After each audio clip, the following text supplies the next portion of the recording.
Hello guys, welcome back. So it's been a long and busy weekdays mga kapamilya. So ngayon it's Sunday. So naglinis ng bahay, nagluto. But today I'm going to show you kung ano yung nabili namin sa Costco. I think this is 2 weeks ago. Hindi ko pa siya na-open. So it's a humidifier. Total Comfort Ultrasonic Humidifier.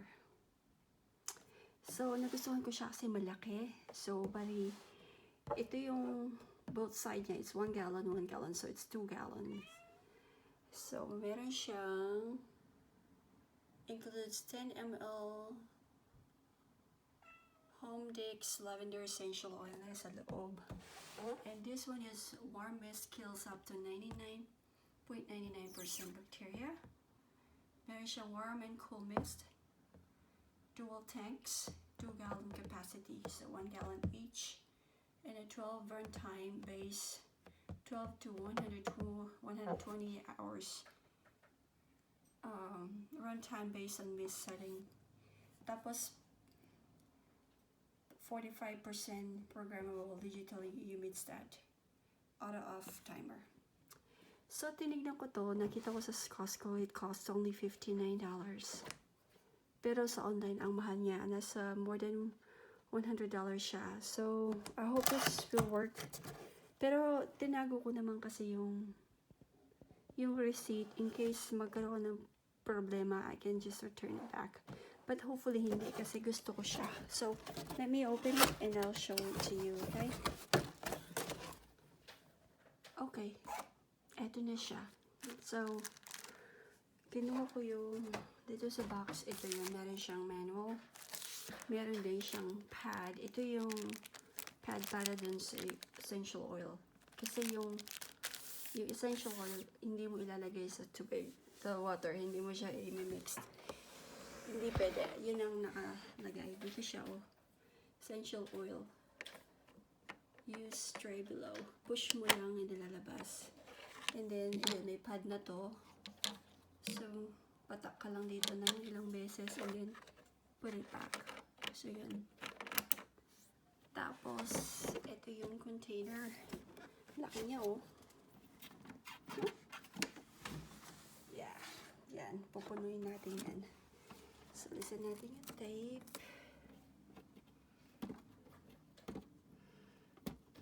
So, mag-iigib muna ako. Meron kasi kaming yung faucet namin, dalawa, yung isa filtered na. Mas mainam kasing gamitin sa mga ganito yung filtered water or purified water. So, gagamitin ko yung filtered water para mas mas maganda daw yung filtered water. So, ayan, sabi, do not put essential oil in water. So, ayan. Pwede naman siyang natatanggal. Kaya, sin ko to. Yan. So, mag-iigib lang muna ako. Lalagyan ko ng tubig. Tapos, ito yun sa baba nyo. Paglilinisin dyan. So, first time kong gagawin, nagamitin mamaya. Sobrang dry kasi dito.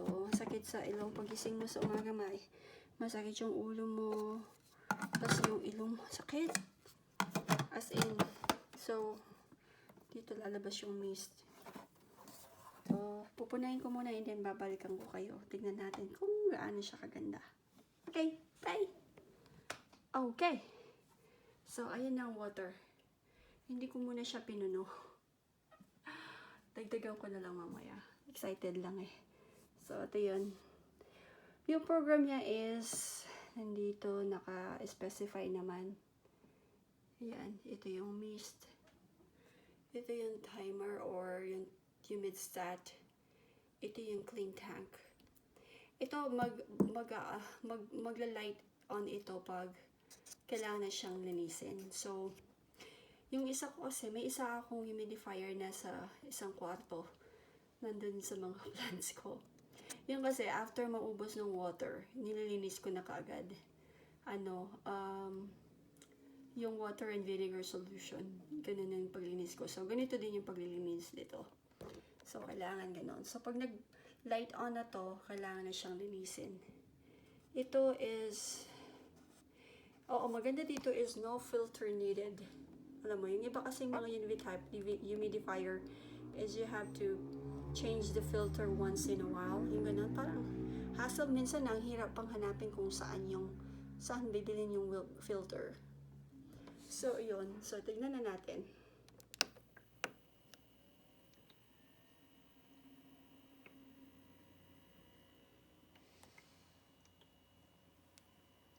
Meron siya, pero nakikita nyo ba? Lakasan natin. Ito kasi yung ano niya eh. Ayan o. Kikita nyo yung lakas niya doon. Yung strength niya o. Oops, bumaba. Taas natin. 2, 3, 4, 5.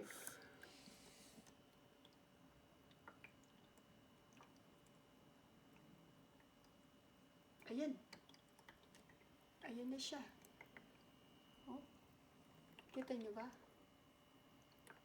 Oh, meron na siya. Ayan o. Oh, by the way, nabili ko pala yan sa Ross kanina. So good. Only $6.99. Gustong-gusto ko siya. Ang tagal ko na kaya gustong gumawa ng ganyan. So, nakita ko siya. Di instant. Pakita ko sa inyo. Ayan siya. Charan! So,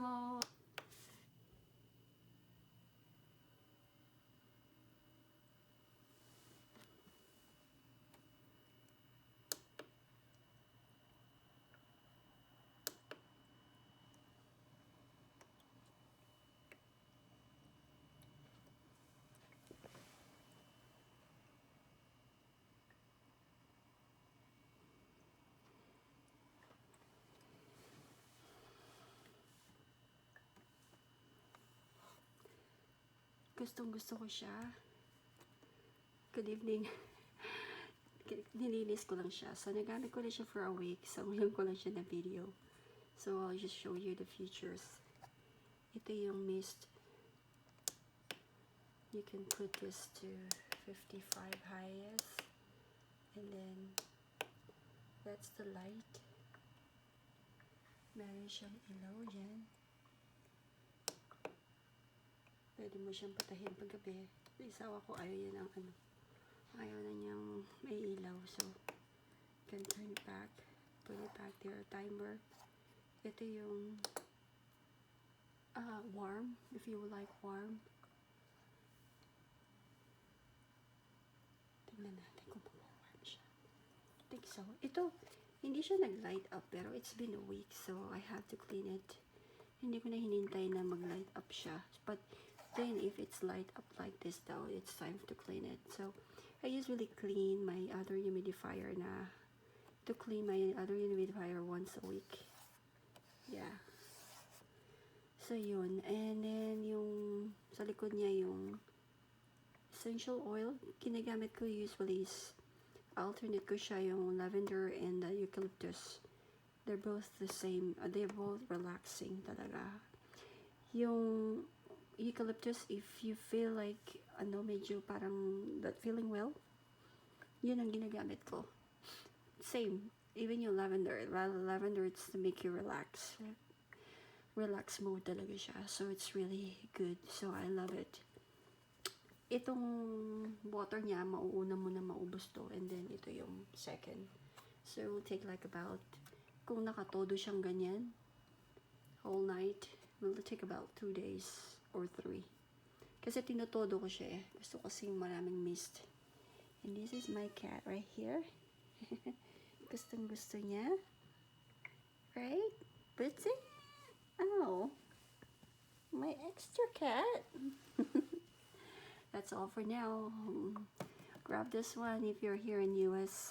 Costco. It's more affordable than any other store. Yes. Synergy ko kasi after kung I don't know, I hope they still have it. But it's really a must-have. Especially dito sa dry heat weather ng Las Vegas. Bye!